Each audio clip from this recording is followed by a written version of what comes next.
Assalamualaikum warahmatullahi wabarakatuh. Perkenalkan, nama saya Reski Fitriana dengan NIM 073 2023 0003 dari Prodi Ilmu Kelautan Fakultas Perikanan dan Ilmu Kelautan Universitas Muslim Indonesia. Puji syukur alhamdulillah saya panjatkan kehadirat Allah Subhanahu wa taala karena hanya dengan rahmatnya saya akhirnya bisa menyelesaikan tugas pada mata kuliah Instrumen Kelautan yang berjudul Alat Pengukuran Pasang Surut dengan baik dan tepat pada waktunya.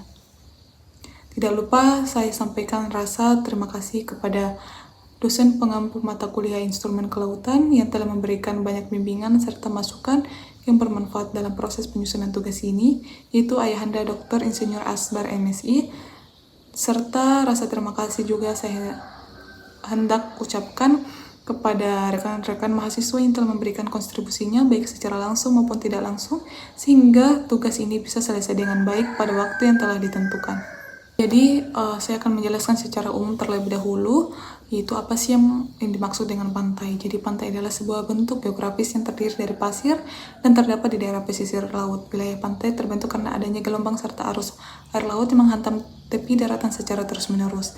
Hantaman ombak air laut yang bersifat merusak itu mengakibatkan terjadinya pengikisan pada permukaan daratan, sehingga membentuk daerah pantai. Jadi, itu tadi penjelasannya mengenai apa sih yang dimaksud dengan pantai tersebut. Pada pembahasan kali ini ada beberapa pokok utama yang harus saya jelaskan. Yang pertama, apa yang dimaksud dengan pasang surut air laut.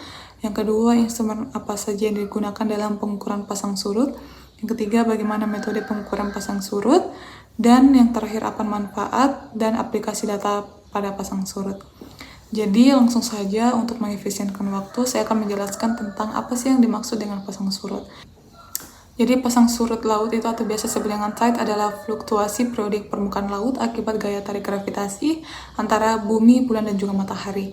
Adapun jenis utama pasang surut yaitu pasang naik atau high tide dan pasang surut yang biasa disebut dengan low tide. Adapun faktor-faktor yang mempengaruhi pasang surut, yang pertama, gaya gravitasi bulan dan matahari. Yang kedua, posisi relatif bumi, bulan, dan juga matahari. Yang ketiga, kedalaman dan bentuk dasar laut. Dan yang keempat, kondisi cuaca lokal.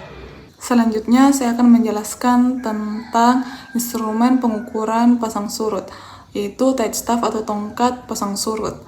Tongkat berskala yang diletakkan tegak di lokasi pantai digunakan untuk pengamatan visual.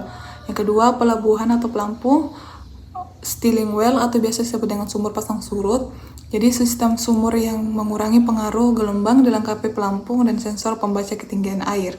Yang ketiga, pressure sensor atau sensor tekanan. Pengukuran tekanan air di dasar laut lalu dikonversi menjadi tinggi muka air. Yang keempat, radar dan ultrasonik yang menggunakan gelombang elektromagnetik atau ultrasonik untuk mengukur jarak antara alat dan permukaan air. Yang kelima, ada tide buoy atau pelampung pasang surut, sistem otomatis yang mengapung di permukaan laut sering digunakan di perairan dalam. Dan sistem satelit atau altimeter satelit digunakan untuk pengukuran pasang surut global dan pemetaan permukaan laut. Pembahasan selanjutnya saya akan menjelaskan tentang metode pengukuran, yaitu yang pertama ada manual dengan tongkat pasang surut dan pencatatan berkala oleh pengamat.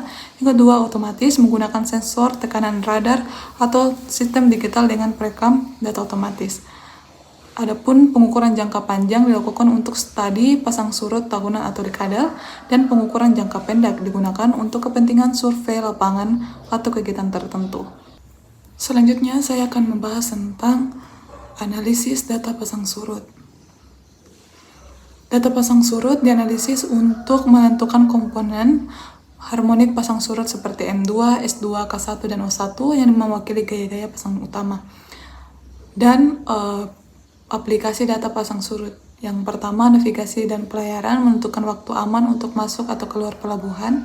Yang kedua, perencanaan konstruksi seperti dermaga, jembatan, dan juga reklamasi. Dan pemodelan hidrodinamika laut untuk prediksi banjir rob dan pengaruh perubahan iklim. Serta adapun mitigasi bencana, yaitu deteksi anomali seperti tsunami atau banjir pasang.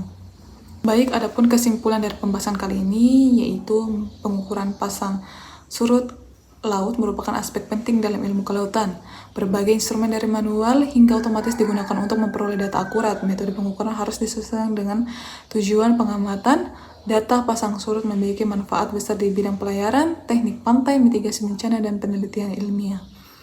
Adapun saran terkait dengan materi kali ini yaitu peningkatan pemanfaatan teknologi digital dan sistem satelit perlu dilakukan untuk memperluas cakupan dan akurasi pengukuran pasang surut di Indonesia yang memiliki wilayah laut sangat luas. Mungkin ini saja yang dapat saya sampaikan. Kurang dan lebihnya mohon dimaafkan. Wabillahi taufiq wal hidayah. Wassalamualaikum warahmatullahi wabarakatuh.